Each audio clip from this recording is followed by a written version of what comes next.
Yeah, take that, gas mask man. Take that. Take all my bullets. Wait a minute. I didn't want to kill him.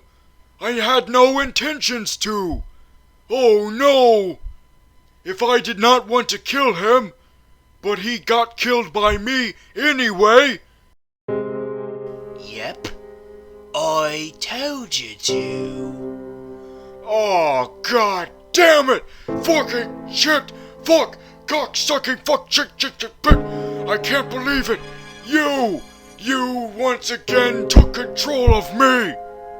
Yep, that's what I do. I'm Killgrave. Although people are more familiar with you as the Purple Man. Sorry, no purple for me. Although there was a little bit of purple towards the end there.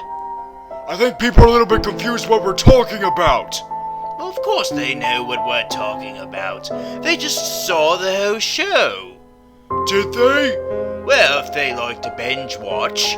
But if they didn't see the show, then spoiler warning for you people. But we are about to divulge everything that happened on our show, Jessica Jones.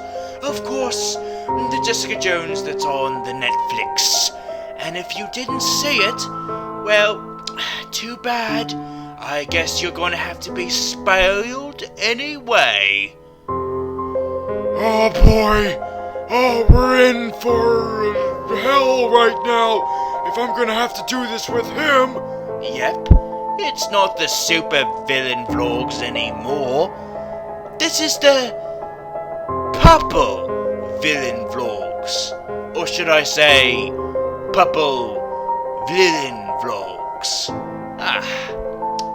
Doesn't really get quite a ring to it, but we'll see with that. I thought I was just gonna do this by myself. I was just gonna recount the events that I experienced on that Netflix show, Jessica Jones. Yeah, you are, but from what I was told by the producers, they just wanted you to do it on a guest spot. And this guy right here, this gas mask hooligan, whoever the hell he is, the Mr. Mad Gasser Mattoon, whoever he is, he was going to be the one to talk about it. However, I took note from a jolly old fat man himself. Santa? No, not Santa, you blubbering bloke. I'm talking about Kingpin.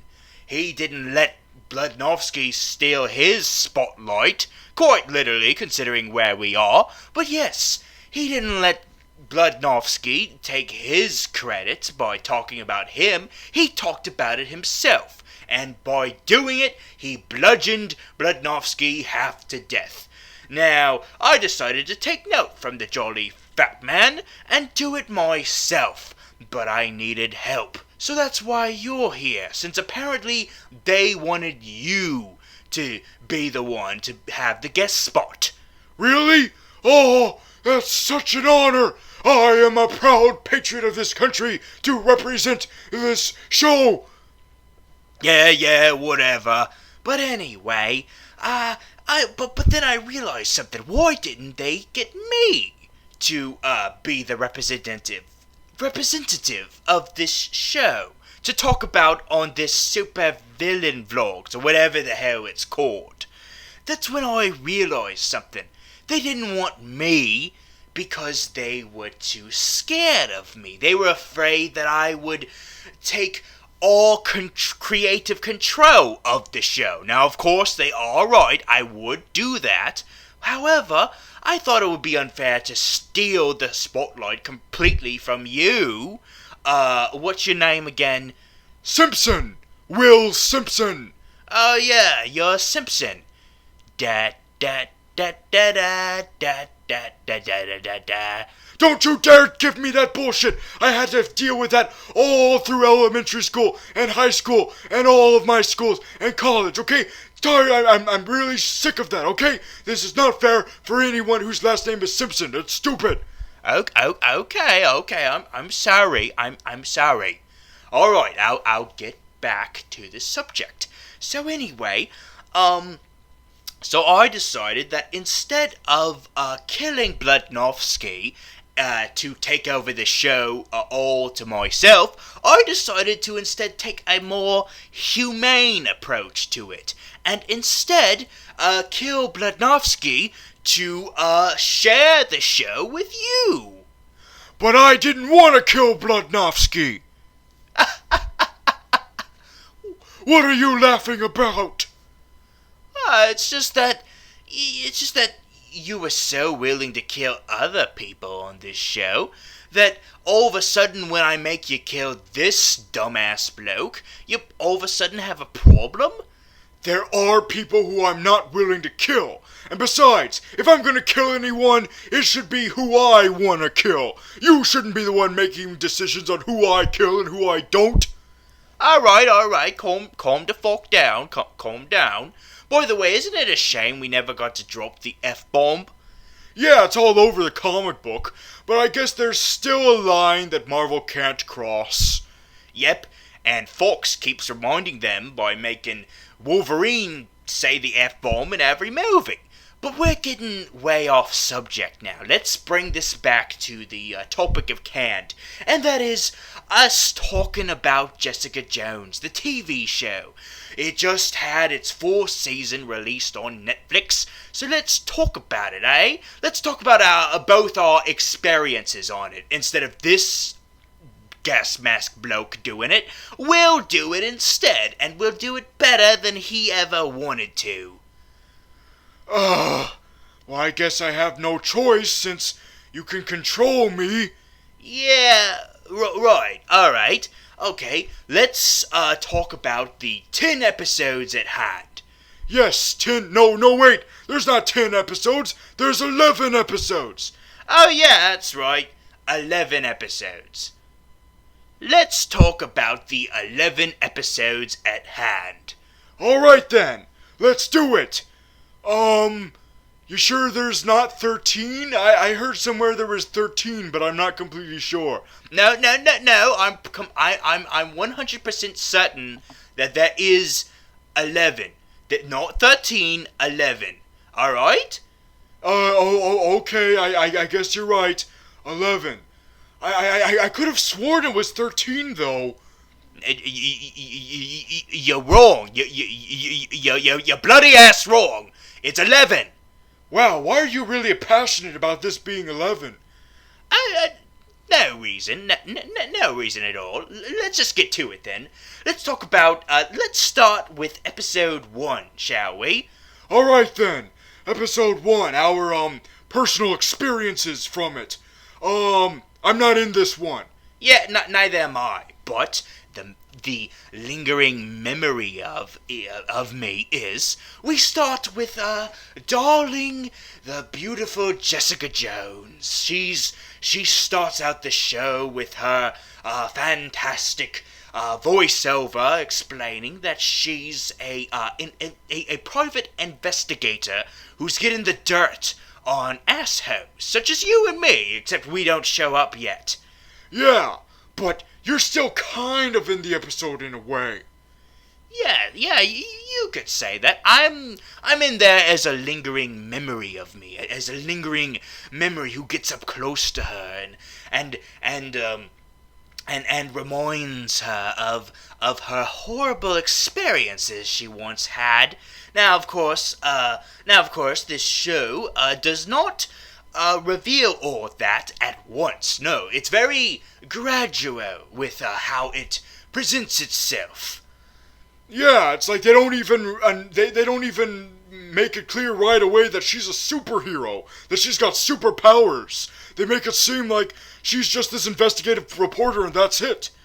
Yes, it's not till probably halfway through the episode where we realize that she does have superpowers, but you don't realize that at first. At first, you think that is just this investigative reporter who's got this new case from these two darling, nice little, nice old folks, these nice loving parents who are missing their daughter. They're missing their teenage daughter named Hope. I hope, huh? I wonder if that's going to have any parallels or any metaphorical sense to it. Yes, it does. Yes, I'm aware of that. But anyway, so yes, they're missing Hope. Oh, get ready for a lot of stuff like that. So anyway, they're missing for Hope, and they're trying to get her back. And they believe that because Jessica Jones is a investigative reporter, she will find her. Now, of course, Jessica Jones decides to do it, but she's very reluctant about it. And, because something has happened to her. Something that I personally am very proud of, considering who I am and whatnot. You're sick! You're an asshole! Oh! But we can't reveal what it is, because it was not revealed in this episode. But what was revealed was that when she got too much into looking for Hope, Jessica Jones I'm talking about, she finds out that the last place that Hope was seen at was a restaurant. The same restaurant where she had horrible experiences with me. And that's when you're introduced. Yes, I'm introduced through flashback, where she realizes, and this is where all hell breaks loose in her head. This is where all the shit hits the fan in her head, of course, not out of her head. That's saved for later. She realizes what's happening here, that I, Eric Killgrave, has returned. And she realizes that and is really scared. It's like, before she was very timid. She was very serious, but, there was nothing to her with that before. But now, she's very scared. She's almost been revealed almost to actually have a soft spot to her, revealing that she actually is hurt by me. And you should be ashamed of yourself by that.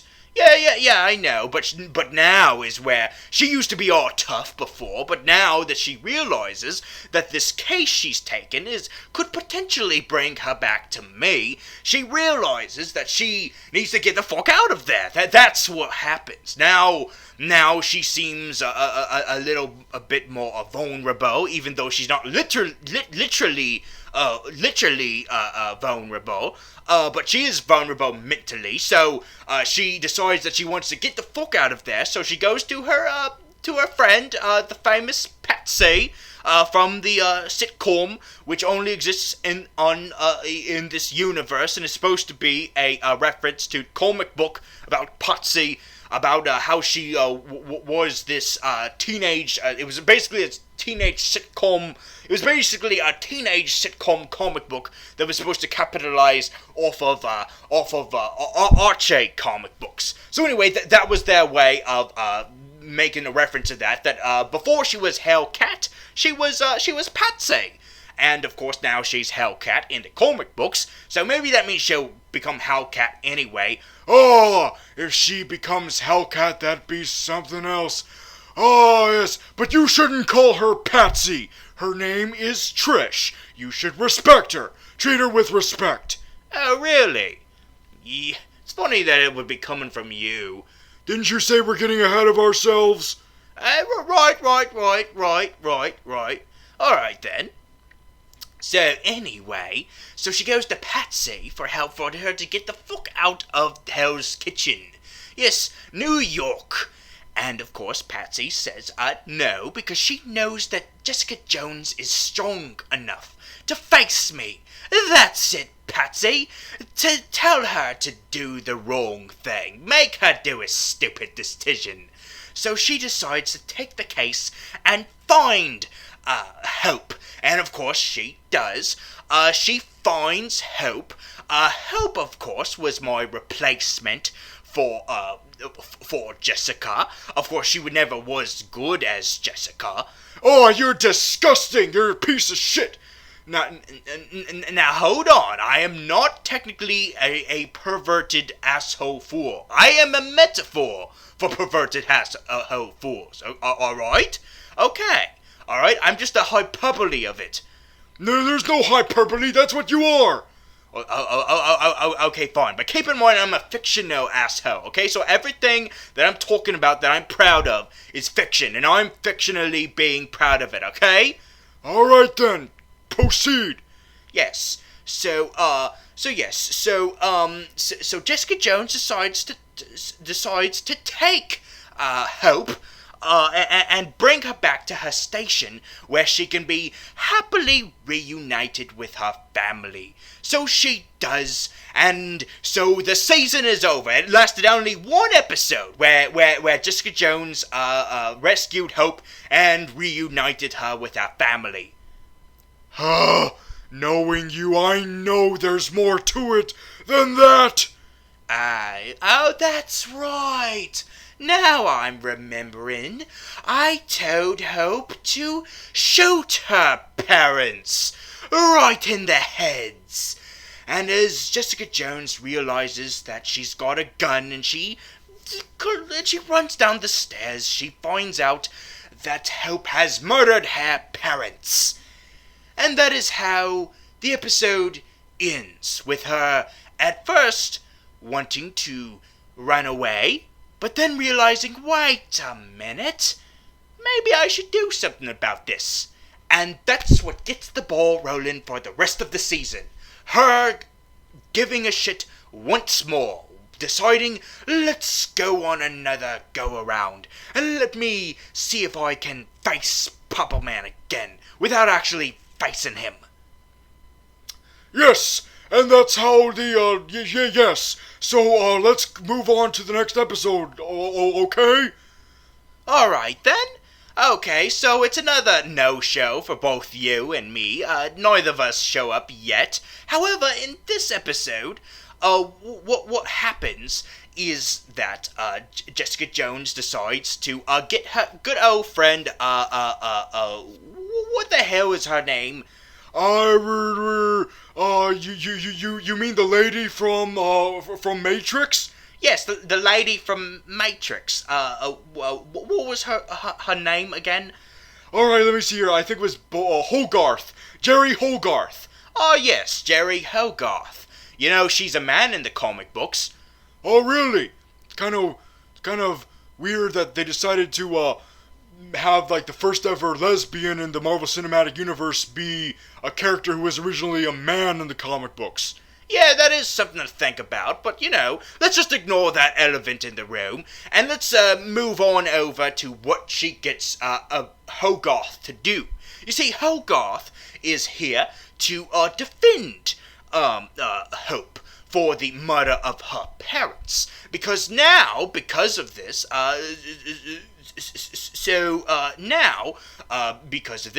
Hogarth is now obligated to be the defendant of Hope for my case. Yeah, you would think that people would be more understanding of this, considering everything that's going on right now in this universe. You're right. You're right. That would be a thing. Like, there's aliens everywhere. There's aliens invading New York City, and there's this big green fellow. At least that's what Luke Cage calls him. That gallivants around, crushing things, and there's gods falling from the sky, and there's talking raccoons and talking ducks in outer space. I mean, look at all of that, and yet people they refuse to believe that there would be someone out there who had mind control. Mind control is now too out there to believe. Well, I mean, at least they make it a little bit realistic as to why they don't believe her. I mean, they are saying, it's because she's seeing it as an excuse. Oh, she's blaming it on a fictional person because she thinks that she can do that. Now that there's all these people with superpowers, she can just make one up to get out scot-free. Yeah, they do play it that way. And after all, who am I to complain about this? After all, it means that I don't have to deal with getting caught. That, my friend, is why I'm not purple, even though I'm called Purple Man. Because if I was purple, this case would be immediately solved, just immediately. They'd be like, oh, like Jessica Jones would just grab me and be like, hey, look, this guy's freaking purple. If he's purple, he probably has, controlling powers, too, because he's freaking purple. He's bloody purple. And so that is why they made me not purple. Because if they did, then it would have been so easy to criminalize me. But you wouldn't have had an entire show if you did that, which is why instead you have a whole season's worth of trying to get me. So anyway, so Jerry Hogarth is now, where the hell Hogarth is now defending Hope. So I believe that means we should move on to the third episode. Now this is the one where you come in. Yeah, and it's where you kinda come in too, except not physically. Yes, in this episode, Jessica decides to use to take advantage of the fact that Patsy has her own show. She has her own show called Trish Talk on the radio. So she decides, or internet, or whatever the hell. So she decides to use that to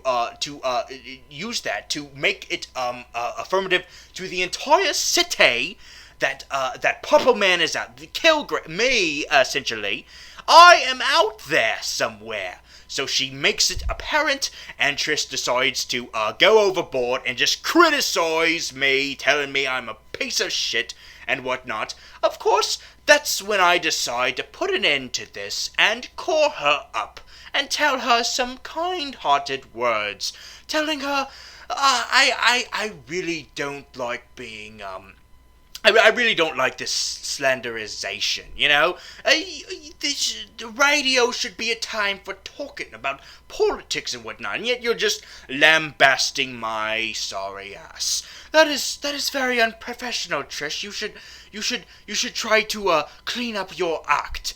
Now, of course, Jessica Jones knows that by me calling in, that means that she should probably put extra protection on Trish, and of course Trish is already doing that with workouts and practicing what would happen if she was held at gunpoint, and self-defense, the self-defense practice and all that, and that's very important. You need to always be aware of your surroundings and whatnot, and always be prepared. But I don't think she was prepared for you. Oh, this is the painful part now. This is where I come in. Oh, man. Yep. Off screen, I decided that I needed to recruit someone to do my dirty work. Now, of course, the best, most ideal assistant to do this, of course, is a policeman, because they can do literally anything they want to and get off scot-free. Yes, that's even more relevant now than it ever has been. I think you're gonna step on some toes with that. With what we've been doing in the show, do you really think that stepping on people's toes is really the worst thing we've ever done? No. Go on. Alright, thank you. So anyway, so I decided that I needed a policeman. A good policeman to do my dirty work and take care of old Trish Walker. That's why I called you into the that is why I called you into service, so you could do that for me. You could take care of old Trish Walker. And I did, and I regret that decision so much. Do you really? Because if I never sent you out to kill Trish Walker, then you would have never met her. Oh, that's a good point. But like you said, we're getting ahead of ourselves. Yes. So I command you to go take care of Trish Walker, and of course you get duped by Jessica Jones. What with her sedating her, making her seem dead, even though she's not because of sedatives. This is where you decide to go back to me. Now I must admit, something to you. Simpson, that was very stupid, and I am very disappointed in you that you got easily duped. Well, you're not in control of me anymore. Really? And why do you think that is? That I'm not in control anymore? I don't know. I have no idea. Oh, but we're getting off subject. Let's just keep going. All right then. So you lead her to me, and that's when she finally sees me face to face. And of course, I leave her to my associates, a family that I decided to take over. It's weird that this is not the same family that I decided to invade in the previous episode, because in that episode, I decided to take over a family and tell them what to do and what not, because that's my power. I can tell people what to do and they'll do it. So of course they did everything they were told. The little child and the kids, of course, went into the closet where they stayed, and they pissed and shit and whatnot, and I decided to have some lovely dinner with the folks. Now, you never see this family again, so just assume the worst for them. Can you, for me? So anyway, so now I have a new family, complete with a little redhead boy, and he does my bidding, and he gets his ass kicked by Jessica Jones, but luckily they are enough of a distraction to get my ass free of them. And that is when you are taken out of my control. Yes, and that is when I meet Jessica Jones for the first time, my ally. And of course, I am devastated by the fact that I tried to kill Trish Walker. It's eating me up inside. You did this to me, Killgrave. You did this to me. I told you, I'm Killgrave, not Killgrave. Killgrave. Although if there is a Killgrave, he's probably from that Spider-Ham universe. That's probably where he is.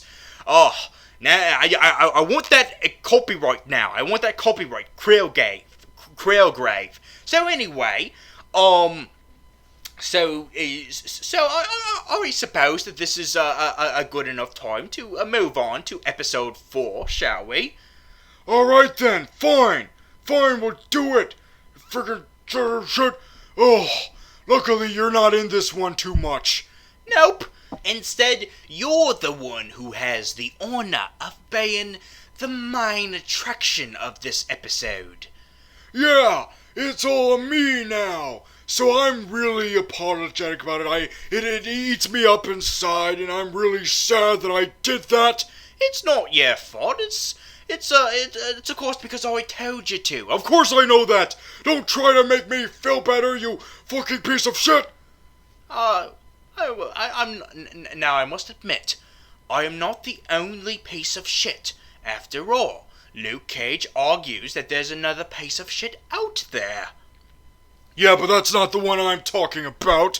So anyway, of course, being a cop, I know something is wrong.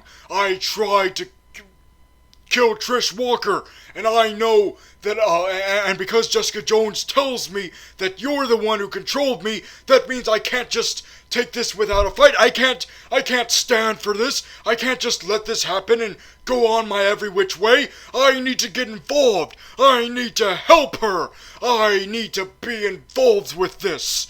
So I go to her, and I tell her what's up, and I tell her that I need to help. And of course I harass Malcolm, or whoever the hell that was. Oh yes, the Red Ranger from the RPM season of Power Rangers. It's weird that you know that. Well, guess what? I do, okay? I do. Also, I am also aware of the fact that there are very few Papa Rangers in that show. There needs to be more. There are too few. There's like one or two. That is not acceptable. Well, we're not talking about Power Rangers, we're talking about Jessica Jones.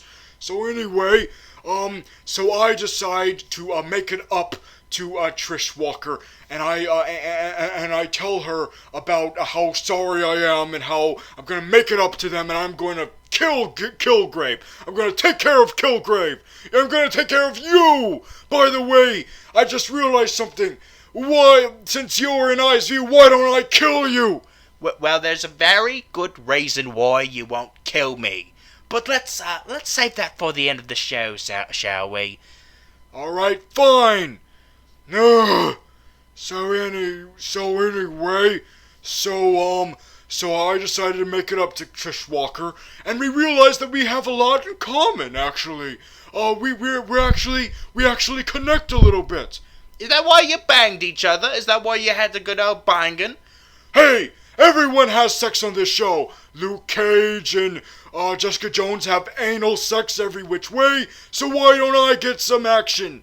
Yep, you got some action right now. Some cunnilingus action going on right there. Yeah, Colonel Angus.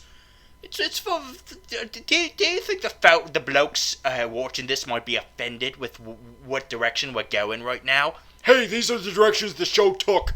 They decided to put as much sex in the show as possible. I think Watch Mojo can make a whole countdown list of the top 10 Jessica Jones sex scenes of the show. Yeah, and you're in a lot of them, aren't you? Yes, I'm in like 5 of them. Very proud of them. The best time of my life.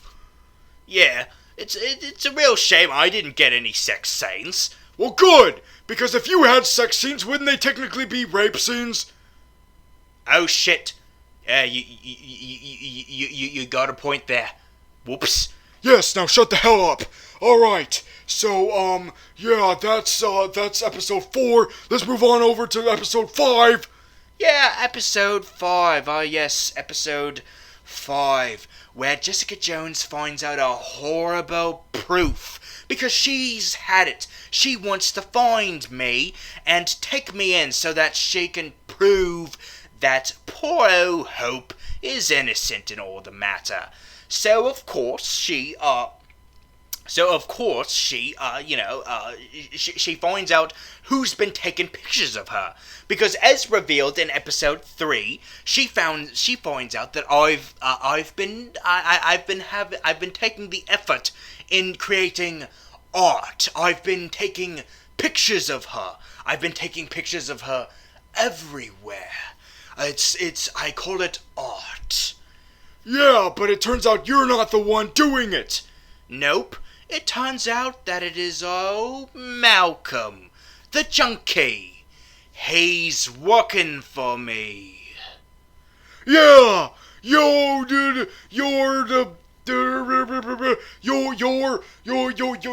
working with Malcolm. Oh, I knew it. I knew I should have been suspicious of Malcolm. I knew he was no good. Oh. Yeah. Well, guess what? It turns out that the reason, as revealed in episode 6, the reason why she's been, the reason why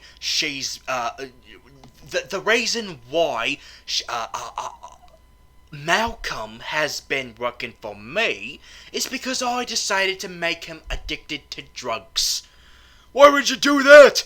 You already have control with him with your mental powers. Yes, that's true. Well, it's not really mental powers. It's really from my voice is where the powers come from. But you see, I have him out doing errands for me, and the problem with that is that, that means that there's enough chance of the, connection between me and him letting loose, and he'll realize, being loose from me for too long, he will realize that he should probably get the fuck out of there and go away. Which is why I must keep him drugged. That way he has an addiction, and that way I have control over him, not just through the powers, but through drugs, through me giving him drugs. Ain't that the most genius shit ever? It's horrible! You're a piece of shit! Well, as proven later, you are too. But we're not there yet. We're still at the point where I'm still a good guy. Yeah, you're right. Also, this is the episode where Jessica Jones gets a little bit closer with her her main squeeze of the show. Unfortunately, it's not me. Very disappointed of that, by the way. No, it's Luke Cage by her helping him with a case where she finds out through this that you see, the case is that Luke Cage wants to find out what really happened to his wife. His wife was murdered. And of course, Jessica Jones has been very guiltful about this for a long time, but it's not until this point where it's been revealed why she's guiltful about this. Because she's the one who killed Luke Cage's wife. Now hold on just one fucking second! She didn't kill her! You did! You told her to! Yeah, I know, but you know how I am. I'm never gonna give the blame to myself, I'm too proud of that. So instead, I give the blame to Jessica. So anyway, so let's move on to another episode, shall we? Alright, fine! Episode 7! Shit, you fucking piece of shit! Yes. So let's move on. Now, of course, when Luke Cage finds out the truth from Jessica Jones, after he has a big old scuffle with the bus driver, too bad it's not the bus driver from The Simpsons. Just stop it! Stop it! Oh, you're messing with my brain! Stop it! Oh, you monster! Oh, please, that's the thing that makes you call me a monster, that really? Yeah, I know, there's way better reasons. So anyway, after he finds out from her the truth that she was the one who killed his wife, he decides to leave the show. He decides, you know what? You are a piece of shit. So I'm gonna leave, and I'm gonna leave to do my own show, to have a spin-off called The Luke Cage Show. And that is where I'm going. Whoops, I just hit the mic. So anyway, you friggin' cuts! Shut the hell up. So anyway, so he goes on his own way to go start his own show, while Jessica still has to deal with her show. It's like only halfway over. So what happens is that she discovers something in her apartment. Something very troubling. Oh God, I hate this part. Yes. You see, throughout this show so far, Jessica Jones has made friends. Well, not really friends per se, but she has a few acquaintances. She's got she's got this bothersome couple up above her, and at first you think it's just this recurring joke of her just having this couple above her always fighting, but it turns out they actually get heavily involved in the story. Now, of course, this couple is not the couple you would think of. They're not husband and wife or boyfriend and girlfriend. It's brother and sister. Ew, gross! Well, they don't commit incest, although from the looks of it they might, considering the girl looks kind of like Steve Buscemi. Hey! That is a horrible insult, okay? She is very beautiful in her own way. And so is Steve Buscemi. They are both beautiful. You take that fucking back. Okay, fine then. She's not. She's fine. She's lovely, and so is Steve Buscemi. There, good, good. She doesn't deserve that. Neither does Steve Buscemi. So anyway, she's the sister in that relationship, and the brother has a little bit of a crush, a little bit of a cute crush on Jessica Jones. And of course, he's very adorable, but it's very very sad that he had to get in my way. I was very sad about that, because as soon as he got in my way, I thought, such a shame. I'm gonna have to kill you now. It's such a shame that you have to die. But knowing me, I've got kill in my friggin' name, so you know what that means. You kill yourself. So of course, yes, he is dead. I made sure that I made it extra disturbing by making sure he killed himself in Jessica Jones's bed. Give a good old fashioned Godfather scene. A scene from Godfather. Except he's not decapitated, but Jessica Jones sure as hell takes advantage of that. By making him decapitated, because you see, she finds this as an opportunity instead of seeing this as a. You see, what she finds out from this is that she has to put herself in Super Max prison. Isn't that a DC thing? Yeah, I believe that was the title of a cancelled Green Arrow movie. But we're getting off the subject. Can we please get back on the subject? Fine.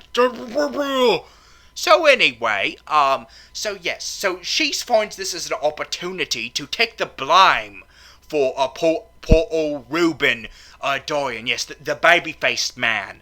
Poor Reuben, he was named after a sandwich, after a bread.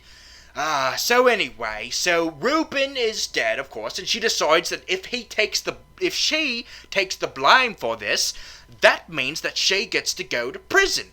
So, of course, she decapitates the head. Luckily, she does it when Malcolm, dumps the body into the harbor. And so she takes it to the chief of police at the police office. Of course, it's the same police office where the Daredevil show takes place. So that means you gotta get another Stanley cameo from a picture, because unlike those movies, this show knows to do subtlety. They know about subtlety. They want to do their Stanley cameos with subtlety.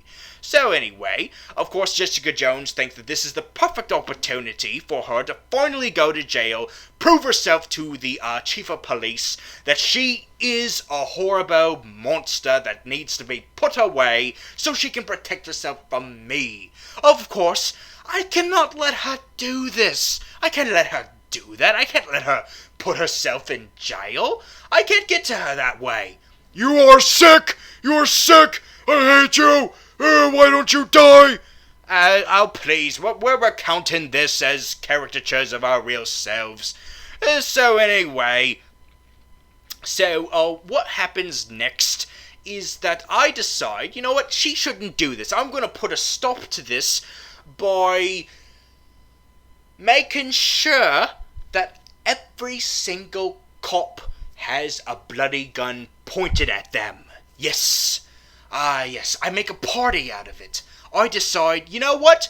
We're gonna make a party here at the police force. And the game is, everyone is about to kill themselves, yes.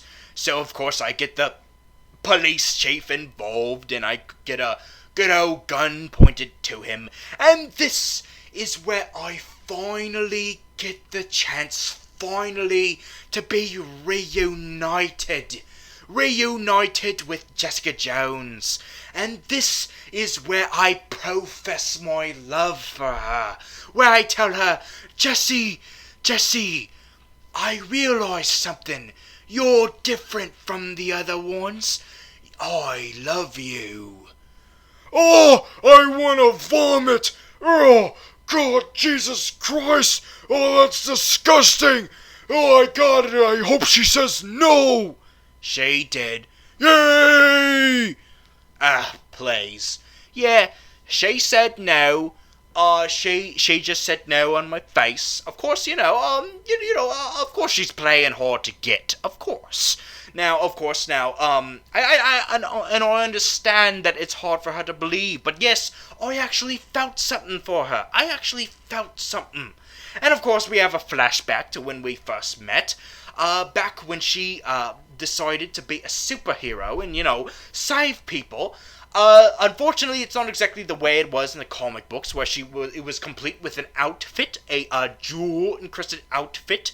But they do show it. It's too bad they don't show her wearing it, but that's okay. In the comic books, apparently, I hate that costume. So anyway, this is where we finally meet each other, where she rescues, Malcolm, and I decide, you know what? I'm gonna use that beaten up guy who just got mugged. I'm gonna use him again for something. But first, I'm gonna have some fun with Jesse. Now, of course, then we, cut to present. So I make sure that all of the footage regarding me and her at the police station is erased. Because keep in mind, I cannot erase minds, but what I can do is erase footage and another thing. I think that erasing footage wasn't worth mentioning. Shut the hell up. So anyway, so of course, what I can do instead of erasing memory is slant people's sight of it, slant their memory, manipulate their memory, make them see it in a particular way.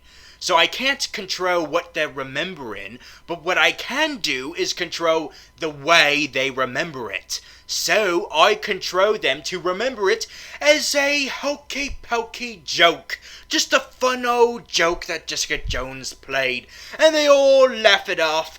And of course Jessica Jones realizes that she has no choice, so she follows my advice. And my advice to her is for us to meet up. And of course, I choose the old place that she used to live in. Yes, I choose the house that she used to live in before the accident. Yes. So I buy the house off of a nice Asian man, and I decide to do it with money that I actually earned. I didn't actually earn the money. Of course, I got it from gambling. Yeah, and you didn't even gamble right. You just told them to fold.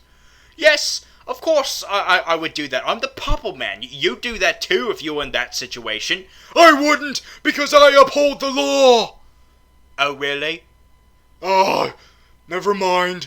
So anyway, yes. So I bought back the house, and I made sure that it was put all together back to the way it was. I made sure that there was a Mickey Mouse toy in that, because, gotta give Disney the credit. Gotta give Disney the credit for this friggin' MA show. Yep, this is an MA show. So anyway, MA rated. So, yes. So, then we move on to the eighth episode of the show, where finally Jessica and I get some catching up together. We have some quality time at the house where she lived in, and of course this gives her the chance to have flashbacks back when she was a child, back when she had the accident, back when she was about to go on vacation with her family, and they were snickering and bickering, and that's what caused the accident. Yeah, and apparently that's really important to me. Yeah, it's kind of weird how it is important, but we'll get to that when we get to that. So yes, so of course, this is the episode where I finally spend some good old quality time with Jessica Jones. We have a date. We invite an old neighbor of hers. I make the neighbor feel like shit, or she does. She makes the neighbor feel like horrible shit. And of course, the neighbor is annoying as all fuck. But of course, that's fine. That's fine. I get to find out things about Jessica from this neighbor. And of course, I also get to get to have the neighbor feeling like shit about the breakfast. So anyway, so after that nice scuffle, I decide to spend some more good old time with Jessica Jones, and of course, but then she realizes that she needs to leave. She needs to go somewhere, and she thinks that what she can do is turn me. This is disgusting. She thinks that she can turn me into a superhero. Can you believe that? She thinks she can turn me into a superhero. She has me save a family from a crazy-ass father, making him not kill his kids. Now, of course, what should happen is that I believe what should be done is I should have the guy kill himself. Now, of course, Jessica Jones being stick in the sand, or wet blanket has to ruin the fun and tell me, no, don't kill him, just tell him to give himself to the police. So anyway, yes, so she honestly thinks that she can she can make a superhero out of me. Can you believe that? Well, I, for one, would be honored to be turned into a superhero. I would kill for that. Wait a minute. Doesn't that eventually happen? Shut the hell up! Yeah. So anyway, so she realizes that she can turn me. But to do this, she would have to stay with me. She would have to watch over me and mold me into a superhero. If she did that. Now that's not a bad catch as I'm concerned. You know, her molding me. We can have a good old-fashioned ghost scene where she's molding stuff and the thing she's molding is me into a superhero. But then she realizes from Trish, maybe she shouldn't do that. Now, thankfully, I am glad she made this decision because I would kill myself if I was a superhero. Can you believe that? Me, a superhero? No, sorry, am I taking that bloody offer. But at the same time, when she decides not to do it, she decides instead to knock me the fuck out with Chinese food. Can you believe that? Chinese food. Yeah! And of course, I take this as the perfect opportunity to kill him. I've even got my boys with me. My boys! Yeah, you got your boys with you. Your fellow military boys. Wait a minute. You used to be in the military? Yes, I used to be a part of a brigade. And so I bring the brigade back together to take down Purple Man. And unfortunately, Jessica Jones instead decides to fly away with you. Yep, she decided to jump away with me. By the way, she apparently doesn't really have flight, more like jumping. So she's more like the original version of Superman instead of the version that we have right now where he can actually freaking fly. I don't think he can fly anymore. You know that comic books are really bloody hard to keep track of. Like, I think currently in the comic books I got, like, children. Oh, speaking of which... Oh, we're getting ahead of ourselves. Right. Right. So anyway, I'm actually very glad that Jessica Jones decided not to kill me. That means that she does have a thing for me. No, she just wants to make sure that Hope gets out of jail. But I would have killed you right there and then. Well, too bad you didn't. Although, what happens instead I wasn't really a fan of. And of course, we'll save that for the next episode that we'll get to in a little bit. But before we do, something else happened in this episode, before it ended. Yes, you fucking son of a bitch. You sent that little old lady out to get me. Yep. I decided to make use of that little old lady. I felt sorry for making her feel bad during that breakfast scene. So I gave her the bomb that you gave me, and I did a little bit of a re-gifting for the holiday season. I re-gifted your gift back to you. And you exploded me! You planted a bomb and it exploded me! I got horrible scars across my face! Horrible scars! And the scars, oh God, they're very reminiscent of that American flag tattoo that I have in the comic books. By the way, I can't believe that you never sported that American flag tattoo in the actual show. Yeah, but I am now. Plus, I think they're saving that for season 2. Alright, just as long as we get it. After all, we did get an eventual payoff to May being Papa, but we're still ahead of ourselves. Instead, let's slow down in episode 9. Yes, episode 9! Haha! This is a good one! Because not only do I get some treatment, but you get tortured! Yes, this is the torture episode. God damn it. Unfortunately, this was the episode where I was held against my will in a big-ass tank.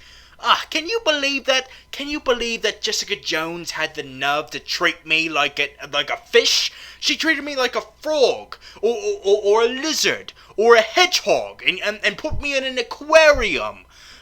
She put me in a bloody aquarium, and she didn't even have the decency to fill it up all the way. She just had it low level and just made my feet all pruny in this bloody aquarium where she wouldn't be able to hear me. Yes, and she has me to thank. I'm the one who made that aquarium, so she should thank me. Well, too bad, because you are in the hospital. Oh, God damn it, you're right. I'm in the hospital. Yes. So while you're in the hospital, I continue to be tortured in this bloody aquarium. She gives me fast food. But luckily I use that fast food for a good purpose. As I've said before, I am a connoisseur of fine dining. I can't just accept any food. I don't like fast food, but at least I use the barbecue sauce for a good reason. I use it to make messages on the wall saying help me and whatnot. So anyway, but unfortunately Jessica Jones has to bring back with me a quip, and then she does something. She does something horrible. She does something disgusting. Oh, really? What does she do? She calls my parents. She's a bloody tattletaler. So she does some searching, she does some snooping around, and she finds out...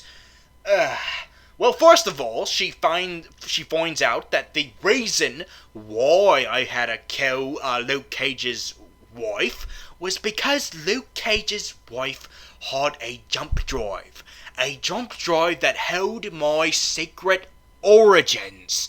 Yes, you see, my parents were experimenting on me. They experimented on me. They dissected my brain and picked it apart and whatnot. And they tried to turn me into something else.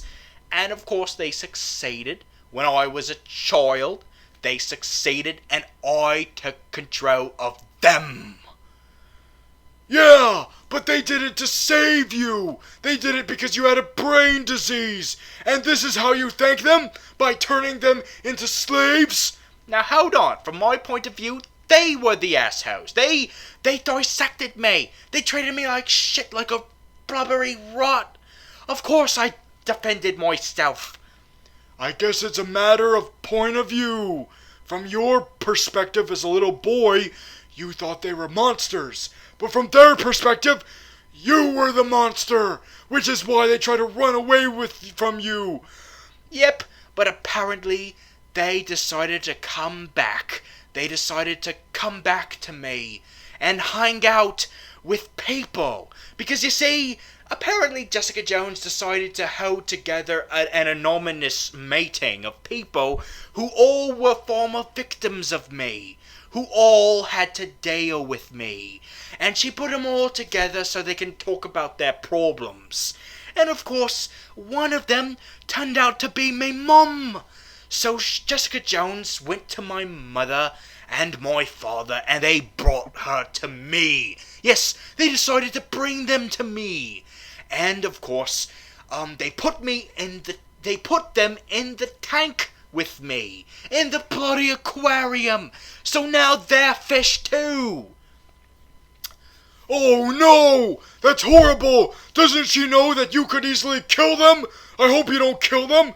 It's not their fault you're a fucking asshole! Well, it kind of is. Yeah, I know, but you had the chance to not be an asshole. Like Jessica Jones said, you had the chance to be a superhero, and you blew it. So it is partly your fault. In fact, it's 70% your fault. Okay, fine. Fine. It's 30% their fault. You happy? Yes. So anyway, it's not to worry about my parents. They were gonna get the electric shock from me. They were going to electrically shock me. At least Jessica Jones was. Jessica Jones was going to electrically shock me to death, or at least half to death. After all, she did beat me in the heads and beat the shit out of me in that previous scene, and for some reason she decided that this was what she was going to send to the police officer. So the police officer shows up, and of course he tries to get in the way of our project we're trying to do. You know, what with me and these two of my parents. Oh God. What? Having a little trouble with a family reunion with your parents? Yes, actually, yes. They caused me so much pain, so it is very hard to be reunited with them. I mean, you would think it would be sort of like an Oprah Winfrey moment where I finally get reunited with my parents. Of course. And, you know, I decided, you know what, fine, let's have an Oprah Winfrey moment. Let's have a touching moment.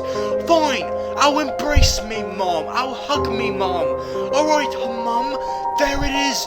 There's my love. And, of course, she bloody ruins it by stabbing me in the friggin' shoulder. Yeah, take that, friggin' purple man.